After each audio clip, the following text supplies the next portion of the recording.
Ladies and gentlemen, welcome. Mike Magnotti, Street Talk and Other Stuff. Regular viewers of the show are going to know that things are being done a little bit differently today. No jokes, no goofing around. We had a tragic incident over the past few days here in Wenatchee. A young man in a confrontation with the Wenatchee Police Department was shot and killed last Thursday night. Now, I'm going to tell you something honestly. I don't know any more about this situation than any of you do. I have not reached out to anyone who might have more information. I've deliberately tried to keep my information at the same level that anyone else in the rest of the public would have. Therefore, none of us knows the totality of what occurred. I'm sorry, we don't. You can think you do. You can look at Facebook posts. You can look at the videos that are there. And I'm sorry, you're not going to learn anything more that's going to give any definitive information to what occurred that evening. But as usual, with a situation like this, there's lots of speculation. There's many questions that come up, and I'm going to try to deal with some of those today. Now, as I said, I don't know the specifics of this investigation, so these questions are going to be dealing in general with the dynamics of police shootings, not specifically related to this one. But as I said, it will answer some of the questions that have come up. But I do want to say this. The police eventually, possibly today, may be releasing more information. Now, I personally know Chief Steve Crown and Captain Edgar Reinfeld. I've worked with these gentlemen. I've known them for a long time. They are men of integrity, and I'm going to tell you they will not lie to you. Now, I can immediately hear the guffaws and the complaints from my liberal friends at that comment, but I know these gentlemen. You don't. And even if they did lie, their lies would be exposed. And again, I'm saying they're not going to. But KPQ, the Wenatchee World, NCWLIFE, the news agencies that cover local news here in town will be requesting information that will be public. They will be requesting the dispatch tapes and they will get them. They will be requesting the police reports and they will get them. These things are public information. So if by any chance any police officer does tell something that is not true or is disingenuous, you will know that, okay? But as I said, both Chief Crown and Captain Reinfeld are men of integrity, and I expect nothing less from them to be forthcoming with the public. Okay, now, as I said, this incident has occurred, has brought up a lot of questions about the dynamics of police shootings, and I want to deal with those. So we're going to take a short break. Street Talk and Other Stuff. Mike Maddog Magnotti. Stick around. We will be right back.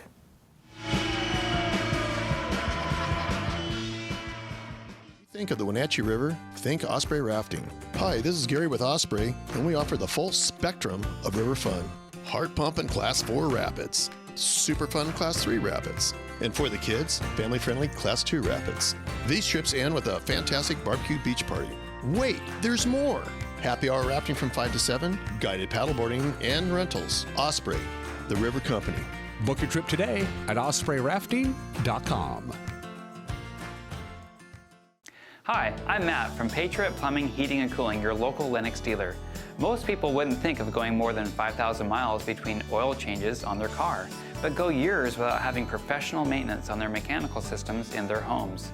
If you are concerned about the deferred maintenance on your home, call and ask about a whole home maintenance plan that covers both your plumbing and HVAC systems for less than the cost of a pack of gum a day. Heating and cooling will give your home a hug. SkillSource specializes in assessing and guiding youth, adults, and laid-off workers who want to improve their skills. Here you can attend in-depth workshops to assess skills and interests, make career plans, and learn computer basics. Learning centers provide eligible youth and adults individualized computer-assisted basic education. Vocational training is arranged with approved providers like community colleges or on the job with businesses. Don't wait any longer. Let's get working on the future you've been dreaming about. I am Dan Koontz. This is Wake Up Wenatchee Valley. We got news, we got sports, we got weather, we got obscure holiday, today in history, birthdays. Those actresses from the 70s that I had a huge crush on.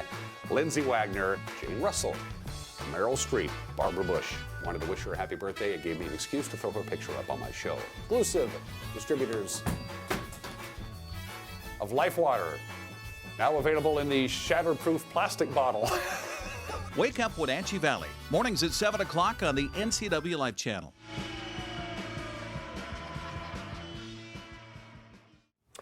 Okay, thanks for coming back. Mike Maddog, Magnotti Street Talk and other stuff. Today we're discussing the dynamics of police shootings. Now again, you're going to get the answers from the horse's mouth, from somebody who's been there and who has done that. Now again, these answers are going to be relating to the general topic of police shootings. Due to the information that none of us has, I'm not going to be speaking directly to this current incident, but I am going to try to answer some of the questions that this current incident has brought up. Now, I'm going to tell you right now, you're not going to like some of the answers. Okay, that's fine. I don't care which side of the fence you're on. You're not going to like some of the things I say today. And you know what you can do about it? Now, you can argue with me and you'll win, okay? First of all, I'm not a good debater, and if you don't mind my saying so, I'm mature enough to see the other sides of some points. But the things I'm talking about today are the way they are. And if you don't like them, this is what you can do. First of all, you can educate yourself beyond your personal opinion to gain a little more information about the topic at hand. Second of all, possibly, you can put yourself in the position that people have to deal with these issues. When I was with the police department, and I think they still do this, I ran citizens academies where citizens were invited to come in and learn about the intimate details of what a police department does and what some of these incidents bring up. Now, the third thing you can do is, if you don't like some of these things, you can change the law. We are a representative government. And if you don't like the way the laws or the way police training is set right now, you can do something about it beyond spouting off on Facebook and accusing people of things you really don't have a whole lot of information to accuse them for, if you get my drift. So let's get started. Okay, now first of all, use of force, all right? Police are trained to use necessary force. Now, the word necessary has a specific definition, and every police candidate, every police recruit in the academy is required to memorize this. Now I'm going to read it because I'm a little bit older, okay? Don't remember what it is. But necessary means that no reasonably effective alternative to the use of force appeared to exist, and that the amount of force used was reasonable to effect the lawful purpose intended. Now this is the standard by which police go before they introduce any level of force, lethal or otherwise. And again, the operative word in here is reasonable.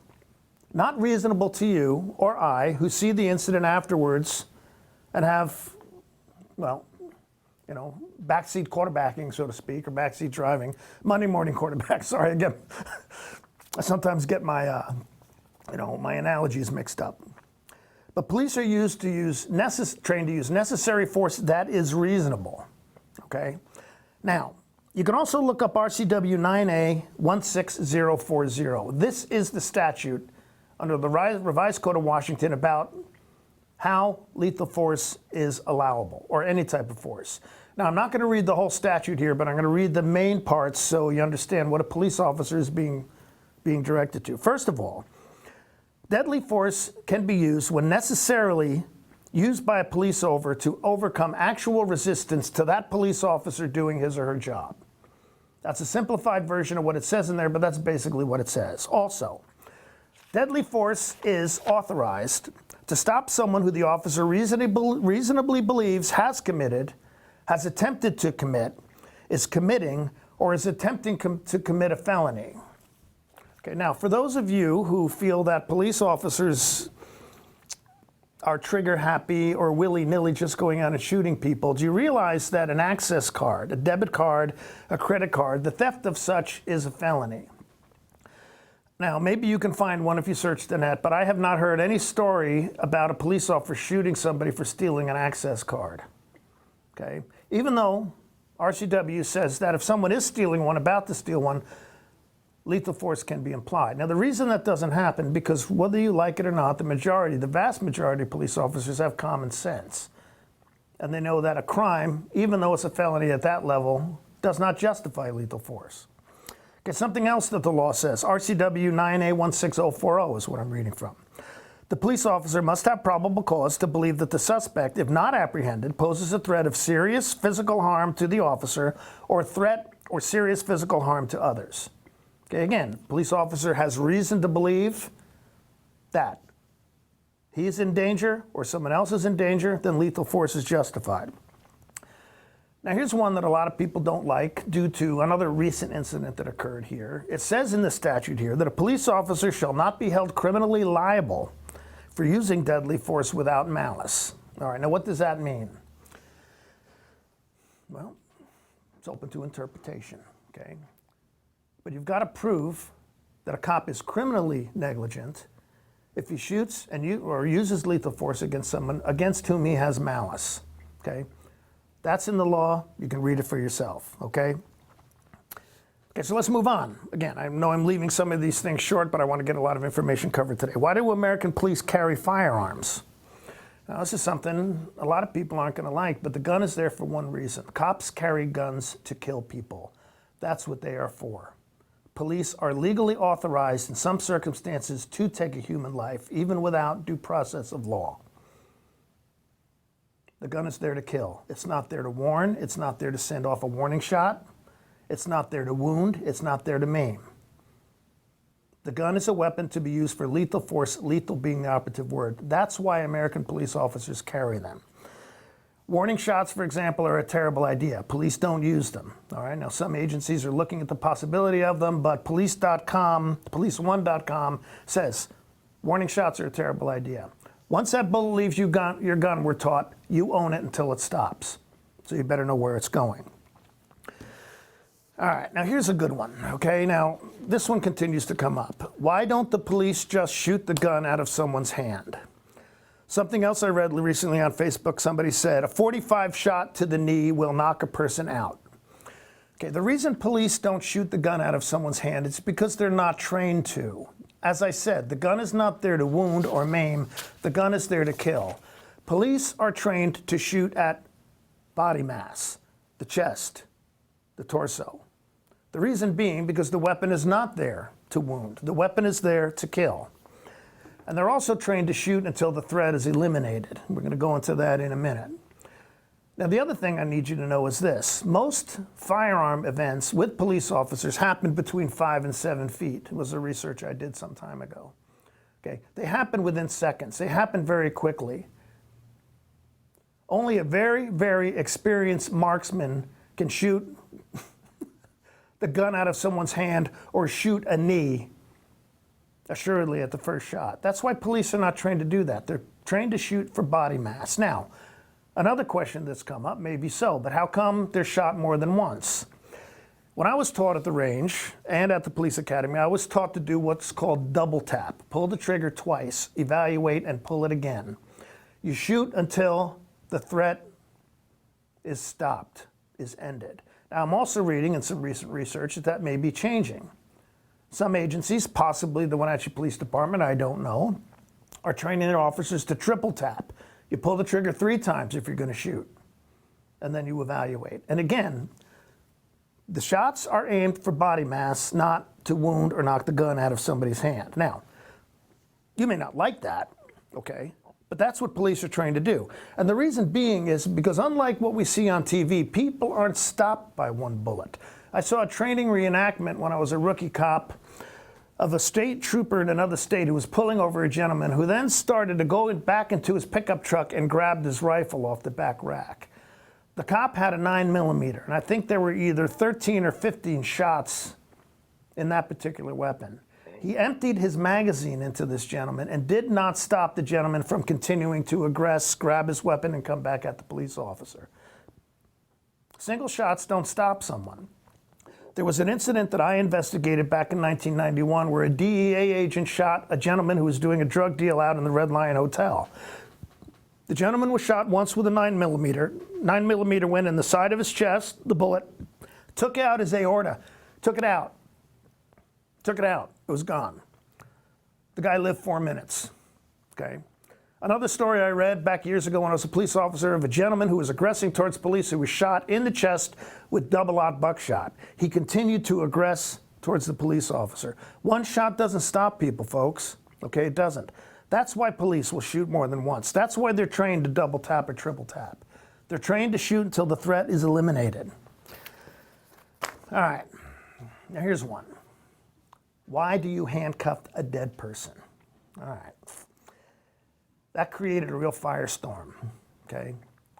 Going back specifically to this event, the video showed the officers handcuffing the gentleman who had been shot. So why do you handcuff a dead person?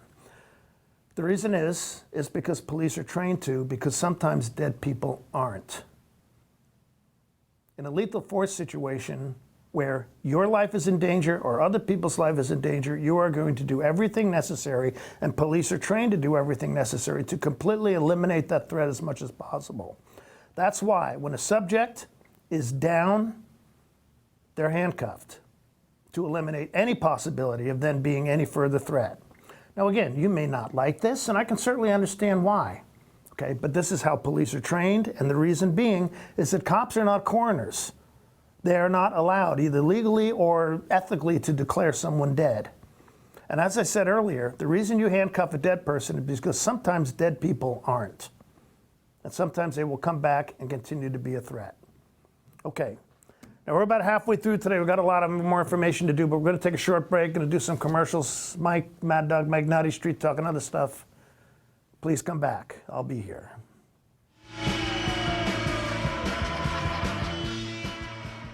They're not your whole life, but they do make your life whole. At Paws and Claws Veterinary Hospital, not only do they understand that fact, they live it every day.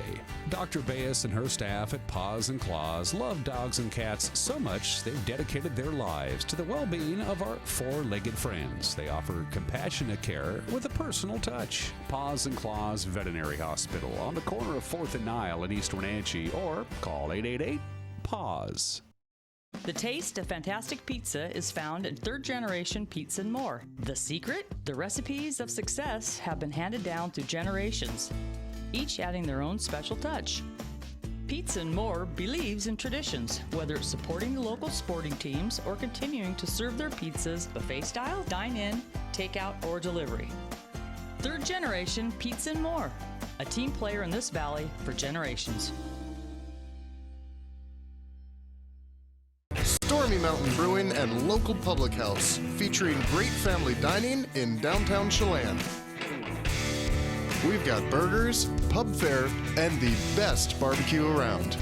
Try one of our award-winning sauces made fresh here in-house. So grab the whole gang and come on down. Stormy Mountain Brewing. Beer, barbecue, friends, and beer.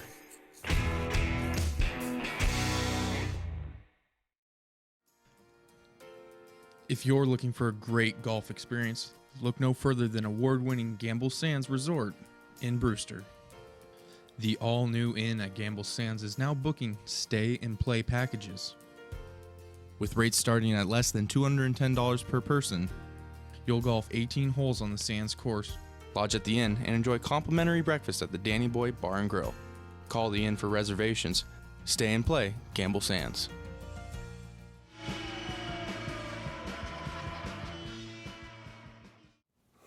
All right, Street Talk and other stuff. Mike, Maddog, Magnotti. We're talking about the dynamics of police shooting today. We're answering some questions. And right now I want to move on to the question, why not use a taser in a lethal force situation? The person only has a knife. Why not tase him instead of shoot him? Okay. What I wanted to do was show you some pictures of police officers who went up against a knife-wielding subject without a gun. NCWLIFE would not allow me to share those pictures with you due to their graphic nature. You can find them yourself. Go to Google and search police knife wounds, and the first two pictures that come up will be the ones I wanted to share. And I tell you, they're gruesome, okay? They're gruesome.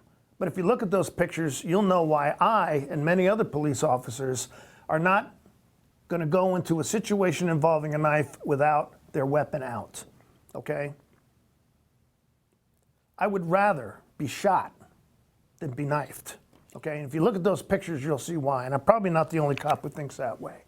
But here, why not use a taser? Well, tasers are great weapons. I've used them, okay? When they work right, they're pretty effective on most people. All right, but the thing is, even if a taser works correctly, once that 5 seconds is over, the person can get back up again. It doesn't knock you out. I've seen tasers used on TV, and the person's knocked out and can't get up. Again, I love TV, I love cop shows, but I constantly yell at them for what they're doing wrong. Once the taser is done, you're back on your feet, okay? And tasers don't always deploy properly. Modern tasers now operate at about 15 feet. Did a little research, they're coming up with newer ones. There's other things that they're implementing to make them more effective, but right now a taser will work at about 15 feet. If it doesn't connect properly, if the probes don't have enough contact with the skin, if the closing's too thick, if only one probe hits, or if the person drops and rolls and the tasers dislocate, the taser's gone.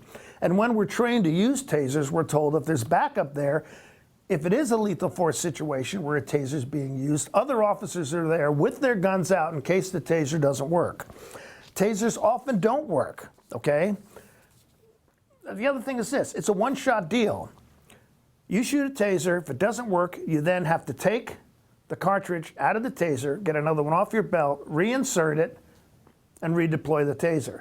A couple of seconds like that doesn't seem like a long time, but when you're in a life and death situation where lethal force is justified reasonably, that's a long time. Okay. All right. Now what I want to show you is a quick video, okay, about the 21-foot rule. Now some of you may have heard this. Now when I first was a police officer, this was called the 30-foot rule, and I saw videos about this. What this means is that if a subject with a knife is within 21 feet of you, he can get to you, and he or she can get to you and cut you before you can get your gun out and shoot him. So we're going to go ahead and roll this video that just shows a demonstration of this. Found this on YouTube. Caitlin, go ahead and pull up that video and show it to us.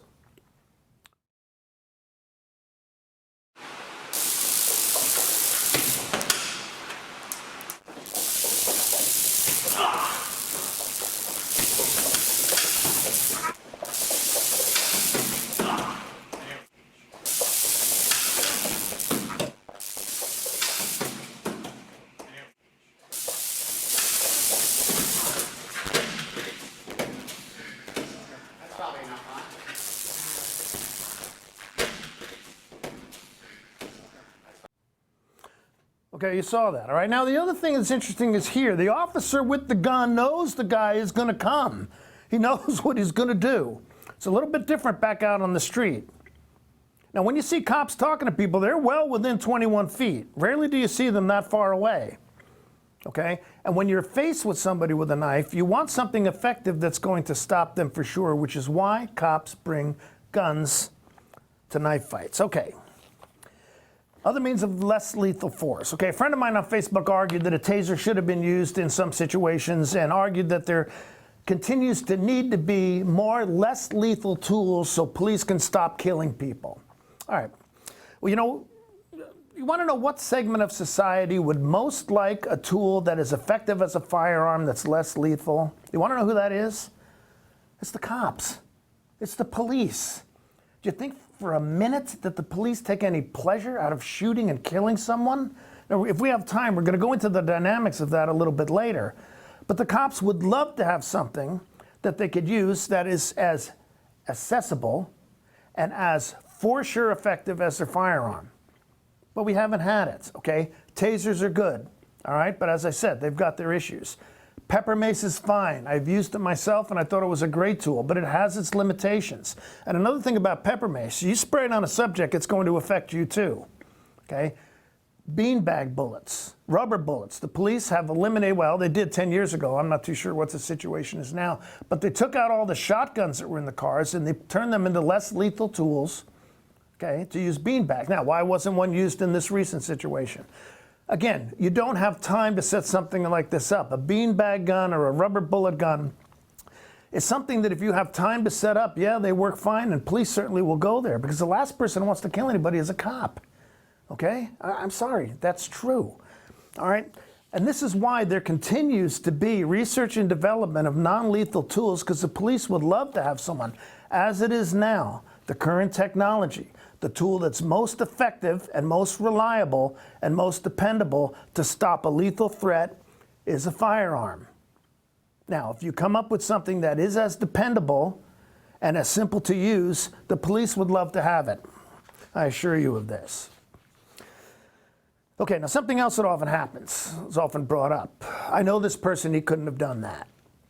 Okay, I certainly have respect for the fact that people know someone who is the victim of something like this. But let's turn it around a little bit. A friend of mine posted on Facebook, she said, I think that if you were the person who had been involved in this, I'm sure if you were the person who was involved in this, sorry, I just want to find out what page I'm on. Okay, if you had been the person who was involved in this, I'm sure it would have went differently. Now, I appreciate the confidence in me, but she doesn't know that, okay? As well as this person knows me, they have not seen me in a situation like that. Okay, we're all multifaceted, okay? We all show different sides of ourselves to different people in different circumstances. Now, I'm sure people who are subjects of police violence are nice people in other circumstances. That doesn't mean they're that way all the time. And again, I'm not speaking of the current situation because I don't know. But like I said, there's plenty of people who would look at me and say, hey, Mike, love you, have full respect of you, willing to listen to you, what you say. I'm sure you would never do anything like this. Well, you don't know that. Nobody knows anybody that well. I used to hear this a lot when I was investigating child abuse cases. The suspect, there was always somebody who was willing to say, he would never do anything like that. Well, you know what? Nobody knows anybody that well. Nobody does. We don't ever have the ability to predict how any person is going to act in every situation. Okay, so where are we? I'm getting a little excited here. Okay.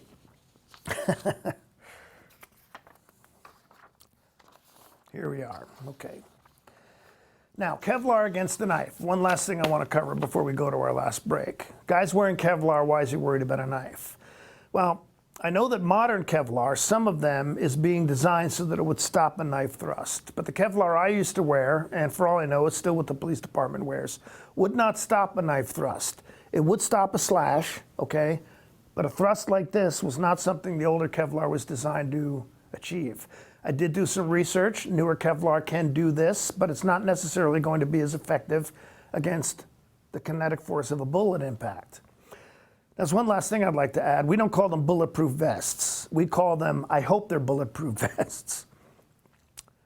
Okay, well that's it for now, okay? I hope I answered some of your questions. Got a few more things I want to say, but we need to take a break before the end of the show.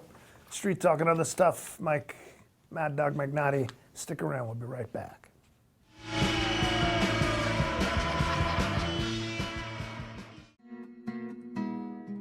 No matter what your age or ailment, when you wake up each day with a sense of purpose, life has meaning and joy.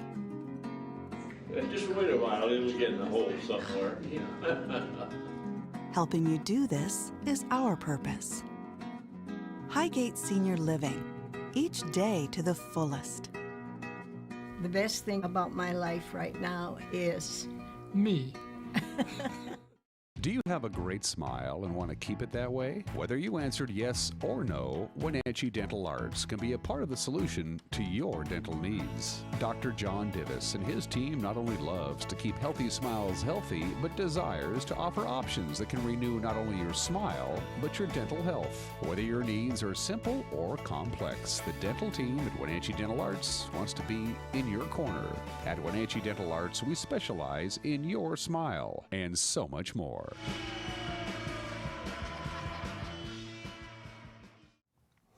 Street Talk and other stuff. Mike Maddog Magnotti. Just a few final words, okay?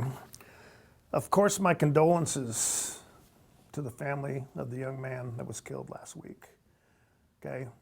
Our thoughts and prayers are with you. They are, okay? I know this is a tragedy for you.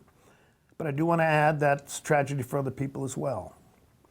Now, a lot of people are going to not like this because they're going to talk about, well, the cop is alive, the person isn't, but police officers suffer as well, often extremely, when they go through a situation like this. And it's not something they want to get into.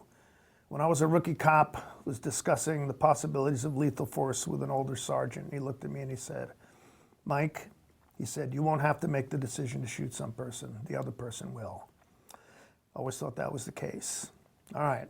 Any questions? Any complaints? Maddog at NWI.net. Let me know. It's Mike Maddog Magnotti. Thanks for tuning in. We'll see you next week. Bye-bye.